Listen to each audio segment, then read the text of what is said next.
come to the bold analysis.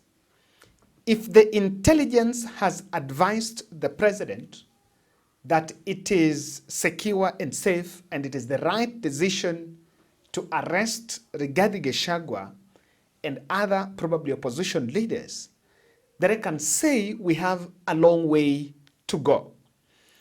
The information reaching our desk is about a contingent of police officers that are actually trailing Rigathi Gachagua in Wamunyoro, with reports indicating they have an intent of really attacking, of arresting the former Deputy President Rigathi Gachagua. This is the news I want us to comb through, and in this podcast I will explain what exactly is the objective away from the ordinary. Kindly subscribe to our channel, click the notification bell and like our videos, and thank you very much for supporting this podcast. We do this each and every day because of your support. Subscription is absolutely free, but when you subscribe to a channel, whenever we publish a video, you'll be getting notifications. Rigathi Gachagua and his brigade spent better part of 18th May Sunday in Murang'a County, Gatanga constituency, where he attended an interdenominational service and also unveiled the first DCP party headquarters. DCP is Democracy for Citizens Party, the new party that Rigathi Gachagua launched last week on Thursday. They spent better time launching that. Now, that was his second day in Murang'a. Previously on Saturday 17th, he was in Kangema constituency, also did some fundraiser, attended some marathon event there. He attended some marathon event there and did a political rally. So on this Sunday afternoon, Rigathi Gachagua made a statement, and for better part of weekend since the Friday interview, where he made some statement on the fact that if election is rigged, then the country will erupt in protest, likening that to the 2007 PEV. Today he made another statement. There was a plan to arrest Natembeya, and he said that if Natembeya is arrested, he will charge his supporters in Mount Kenya to come out in their numbers and protest. Na mimi nimwambia William Ruto, wewe umezoea kutisha watu, kushika watu. Ati wewe unataka kushika Rigathi Gachagua. Itawezekana? Itawezekana? Mnasema ajaribu? Hata saa hii tumepata habari ile governor wa Trans Nzoia anaitwa George Natembeya ati wanataka kushika yeye. Mimi namwambia watu wangu hapa Murang'a, wakishika Natembeya, hata sisi tutafuka barabara tusimamishe hii Kenya. Tumekubaliana? Unajua huyu Kasongo ametuchukua ufala. Alinifukuza kazi mkanyamaza, kweli? Kati huo gemora mutikarehena mwana kana moine naguo leo ndio atakuwa wana wewe William Ruto hapana sumbua George Natembeya, si ndio? Unajua yeye anataka kutawala sisi na nguvu na haiwezekani. Kati huo mimi nataka nimokoroga na Moreu, nimokoroga na MCA, nimokoroga na senator adwa makujanira rore ni momoi nimokama inokia. Now, this statement is actually a hint on what should happen if he is arrested. I want to believe probably did have information of those who are trailing him, because we are told the contingent of police officers are actually trailing him in his residence. Now, according to, immediately after this statement, the next news we saw are these photos of police contingent that are now camping around in Wamunyoro and allegedly planning to arrest the Deputy President Rigathi Gachagua. Just a very clear analysis of this, you can actually see the Subarus. And that means, and of course, the contingent of many police officers, they're saying, some eyewitnesses saying there are more than 50. Of course, that could be drawn from different police units. But if you look at the photos, number one, this could be DCI. And of course, supported by some other police officers. Now, this move is coming just hours after Rigathi Gachagua threatened that if Natembeya is arrested, he's going to call for mass protest. But then, some other people, remember there is also another contest to this. For Friday night, Rigathi made a statement on Obina's show, and he said that if election is rigged, things will not go well. And I saw Kindiki threatening him, and that's why I did that video yesterday, that some people think they cannot be arrested, some people think they cannot be jailed. And the statement from Murkomen, which Rigathi has responded to, was a clear sign that someone somewhere probably wanted to arrest the deputy president, Rigathi Gachagua. Unajua kuna watu wanatutisha, wanafikiria they are now above the law. Wanafikiria hawatashikwa, wanafikiria hawatafungwa. I am going to tell you, under our watch, this country is not going to condone anybody who wants to ban this nation. We are going to do everything under the sun to make sure that for this period we serve this. Finally, mimi nilisema juzi, na mimi naona they are trying to change the context of what I said. Mimi sijasema Kenya itakuwa na fujo. Mimi nimesema, nikisikiza wa Kenya vile wanasema wewe William Ruto usijaribu kuiba uchaguzi. Na nimeuliza IBC, please be patriotic, msiweke hii nchi kwa shida. Because history has shown when there is a contested election, there can be violence. And it has happened. And we must refer to history. That's why I said, we saw what happened in 2007. So please, IBC, make sure you don't create a situation where we can have a recurrence of what happened in 2007.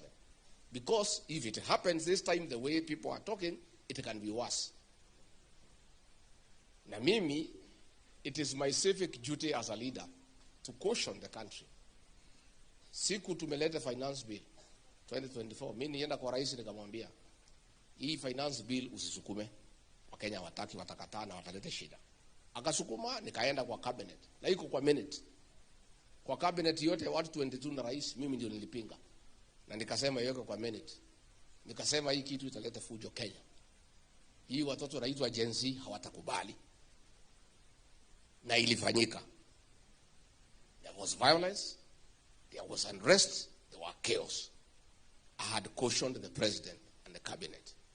So what we are saying is, we have a civic duty as leaders. If we see a situation that can cause unrest in the country, we must say so. That does not mean that we are advocating for anybody to fight anybody. We are saying we have seen it before. It can happen again. What they are unhappy about, na ndio wanashida wakinipigia kelele, hawataki tukubushe watu mambo ya Kiambaa ile kanisani. Tulikusamehea lakini hatuwezi sahau. Ulichoma watoto wetu ndani ya kanisa. We'll keep on reminding you. I know that is why you are unhappy. Na tulikuwa karibu tusahau until ulituma watu pale Kasarani, pale Mweki PCA Church, ndani ya kanisa, vijana wakuje kutuua sisi ndani ya kanisa. Tukalinganisha hiyo na ile ya Kiambaa. So rais na watu yako, kama unataka tuachane kuzungumza mambo ya Kiambaa, wacha kutuma wahuni makanisani na kwa mazishi kulete fujo. So, as at the time I was doing this video, the only news that had come is about him, the plot that had thickened for him to be arrested. And of course, there are so many things that Rigathi Gachagua has made. And he actually made so many other statements, and you can see people actually coming out to give information about this. And of course, I don't know why people are jittery, because even President Ruto in the run-up, President Ruto in the run-up to the 2022 general election raised the same issues about election rigging, and I never saw someone saying we are arresting so and so because he's talking about election rigging. Maybe I can play for you that TBT video. Kenya 2010 went to elaborate lengths to insulate the police service from political and executive interference. We call upon His Excellency the President, as Commander-in-Chief, to take decisive action in this matter and reassure all Kenyans of his commitment to the Constitution. This is why we call upon our President, who is the Commander-in-Chief of all armed forces, to take charge and to make sure that police service is not used by those in higher offices for political gains. You know, these letters are usually marked secret, classified, and confidential. But they must be aware that in those offices, people who type letters, people who deliver letters, people who open letters are hustlers. They are hustler nation. So this is something that has been there. And if Rigathi is being arrested on, if someone is going after Rigathi Gachagua, based on the statement on the PEV, then I can categorically say that that is not the objective. That's not the objective. Someone is just finding an opportunity to arrest. And if you want to realize Rigathi was a marked man, even Kindiki, while in Western, took better part of his time talking about Rigathi Gachagua and that new party. Na hii miaka miwili imepita kabla nikuwe deputy president, nimekuwa interior minister. Na nimeona changamoto jingi ambazo nchi yetu inapitia za kiusalama. Kule Lamu kwa sababu ya Al-Shabaab. Northeastern, Al-Shabaab. North Rift, bandits. And I want to tell you, fellow Kenyans, good people, what we are testing. Peace, stability is priceless. Amani haina gharama. Peace is priceless. I have seen the suffering of communities because of banditry, because of Al-Shabaab terrorists. And in 2007, those who are old enough, you know what our country went through because of irresponsible leadership. And I want to say without fear of contradiction, we cannot allow incitement to violence by any leader, not now, not in the future, because this country learned the hard lesson in 2007. Na wale wanahubiri vita waambiwa ya kuwa hakutakuwa na vita. I promise you there will be no war. There will be no violence. There will be no violence in 2007. There will be no violence at any other time in the future. We learned our lessons, never again. Nchi yetu itakuwa ya amani, tutakuwa watu ya demokrasia, na tutaendelea na mambo ya uchaguzi, lakini mambo ya vita haitawezekana tena. Ndugu wa nchi moja, wa taifa moja kupigana kwa sababu ya mambo ya siasa na uchaguzi. We will not allow it to happen. Na hakuna tofauti ya wale wanahubiri na kutabiri vita na wale magaidi wa Al-Shabaab na wale bandits wa North Rift. Wote ni hatari kwa usalama wa taifa. Anybody preaching violence and prophesying violence and threatening war and violence. So, number one, I think the issue of if election is rigged, then we are not going to have a country. To me, that is not something new. And it is not like a threat. It's not like someone wants to ban the country. But someone is just asking that let us do the right thing and make sure that the will of the people is seen in the ballot. Now, I'll want to take the next part of this video to explain to you what will be the objective of arresting Rigathi Gachagua, if it's to be arrested, if someone has okayed. And number one, for Rigathi to be arrested, it doesn't just take Murkomen and NIS. It has to take President William Ruto's order. And it is in the interest of William Ruto for Rigathi Gachagua to be arrested. And let me tell you, this is going to be interesting bit. The objective number one is what Rigathi Gachagua have said. They want to gauge the popularity profile in Mount Kenya and whether how Mount Kenya are glued towards Rigathi Gachagua, so that when they hear that Rigathi is arrested, what will they do? What would they do? That is a very keen aspect, and I can tell you the intelligence team will be checking around and looking at how the reaction, the kind of reaction that will come. And in fact, if people don't come out to protest, they will say, oh, Sunana is a paper tiger, was just threatening. If still people come out to protest, he will say, Rigathi Gachagua will be branded as a man who stalks violence. So you see the trap. And that is, I remember when I analyzed about impeachment, that was the same thing. What will happen? So that they find out, okay, can we jail Rigathi? Can we do this? So they want to stalk that. If people protest, Rigathi will be blamed. If also people don't protect, that will still be a problem. But you see, someone would want to argue. Then by all this, and I know you can, by the way, after explaining this one point, before I look at I have 6 points. Before I explain the other 5, I also want to hear what you think. Someone would say they will build Rigathi's profile. It is in the interest of William Ruto for Rigathi's profile to arise. Why? So that Rigathi can be in the ballot.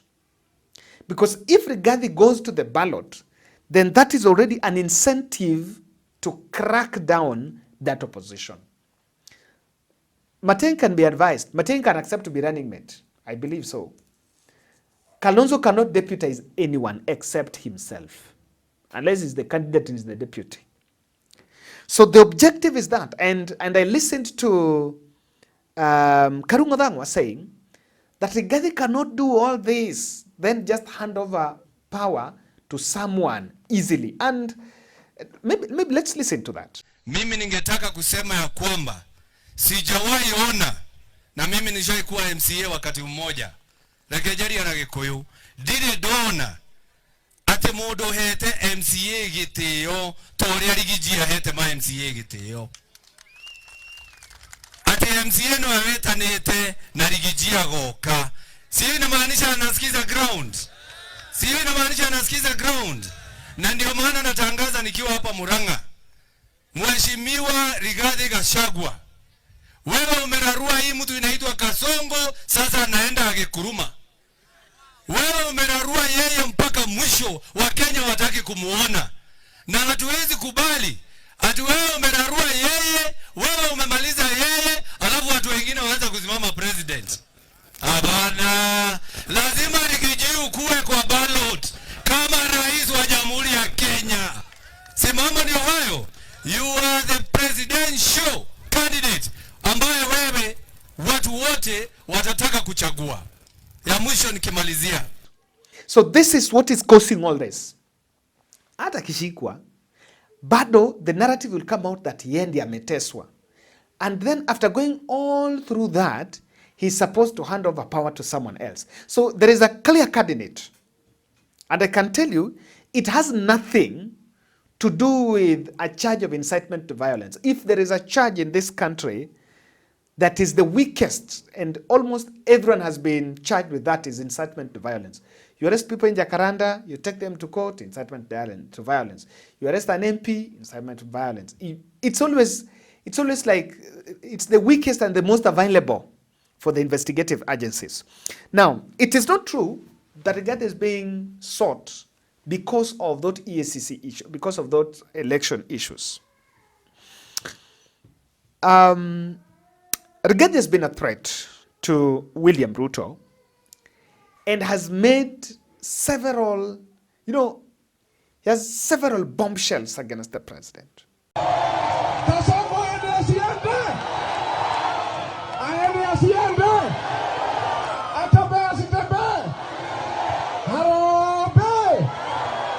Munasema one time. Harambee! Harambee! Wewe Kasongo! Wewe William Ruto! Wewe muongo! Wewe mwizi! Wewe muuaji! Wewe mwenye kuharibu Kenya! Wewe adui ya mlima Kenya! Harambee! Aende asiende! Atembee asitembee!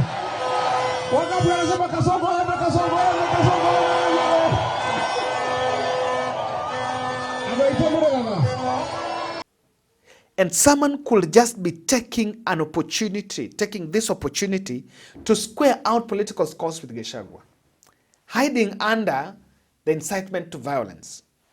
There are two things. I did analysis about, Rigathi said there is a bank that is receiving affordable housing. Three that I know as a hard Ruto. Number two, he said the land being grabbed in Ngong Road is grabbed by the president. The other one he have said is about RFS, President Ruto's relationship with RFS in Sudan, about the gold issue. So someone could just be feeling, okay, this is a marked man, and I've found something, probably to drag him in court and harass him or something like that. And the advantage is to instill fear, or rather intimidate, and that will reduce political mobility. I believe that the more President Rigathi spends more time in Mount Kenya, that is playing into William Ruto's trap, because that is what William Ruto wants. But in equal measure, Magala muwe hakimpe. Rigathi is struggling really to get grip of Mount Kenya. Even yesterday he was in Murang'a, one term, and one term received a very big reception in Murang'a. So one term is done one term in Machakos, is done one term in Upper Nairobi. I think that's what he did in Githurai. Now he did it in Murang'a. So how about the others? The others are so busy with press briefings and they cannot even attract a little crowd in their backyard. So sometimes you will sympathize with Rigathi with the kind of work he's doing. And when he says, I cannot do all this, then give it easily, you will understand his standpoint. Now, that objective is to silence his allies. If you go after Rigathi and you manage to arrest Rigathi, how about Medhu? Through that, you believe you've silenced Medhu, you've silenced Ketwaruguru, and that will be the tool. However, even though, rather, I need to put disclaimer, this is the use of state machinery has failed terribly in the past. If a police officer is sent to arrest Rigathi, that has failed terribly in the past. And probably William Ruto doesn't just understand. How Rigathi itemized. Rigathi was arrested by DCI, by EACC officers. He was facing some corruption charge. It is not true that Rigathi was arrested and carried naked. No. But you can see the way Rigathi exaggerated that thing, and clearly it was used to stage anger and rage against Uhuru Kenyatta.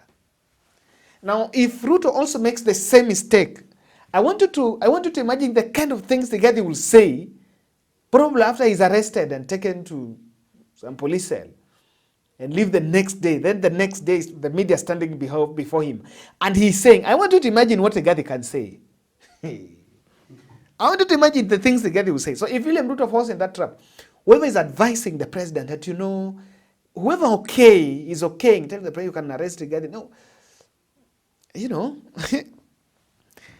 The other thing is to disarm him. To disarm him of his security details. I understand even the security details have been withdrawn. Now, there have been incidences of arrests, incidences of violence, goons disrupting his meetings here and there. And that is something that has been happening. We saw the latest one in Nairobi when DCP was being launched, and the whole thing was total mess. And you saw his security details firing in the air to try to disperse the crowd. That is something that they would want to disarm him. And the government believes that probably Rigathi Gachagua was planning all that. But the objective of disarming, withdrawing his security details, is number one, to ensure that Rigathi Gachagua doesn't move beyond Mount Kenya. Remember, he's not having security as a favor, as a privilege, because he's still serving as a deputy president until ile kesi ishe, ndio sasa atarudi. But when they still having that case is still pending there, he still have privileges, but he still enjoys the privileges of a deputy president. So that is also one of the issues there. The other one is, through an arrest, probably the state feel they will successfully amplify and project Rigathi Gachagua as an agent of violence, that they are cracking down on those people that are inciting the country to protest, or rather into some violence. But more importantly, and I think someone should say, even Raila Odinga should be worried, when these things happen, the guns shall be turned on Raila, that why didn't they ever arrest Raila? And by the Rigathi supporters will ask, yes, mimi mnanishika sababu mimi nimesema eti ikiibwa mambo itadhooka. And the things Rigathi is saying, I even saw some gentleman in Citizen TV saying it. And if you arrest, I still insist, before you arrest Rigathi, between huyo na yule mtu alisema wao wataongeza kura, surely nani anafaa ashikwe? I think Sudi should also be arrested. Sudi said live on camera that kura isipotosha wataongeza. It's a wrong way. And if Mount Kenya, if Ruto has probably dispatched police to contain Mount Kenya descent, then that's the wrong way. I've seen even another incident where Kawira Mwangaza, a contingent of police have been sent to Kawira Mwangaza and just to disrupt his event, some Okolea event that she was doing there, the former governor for Meru. So that to me is not the right way to go about it. And I still insist, it is a bad advice if someone has told the president, go and arrest Rigathi. Nakudanganya. Thank you.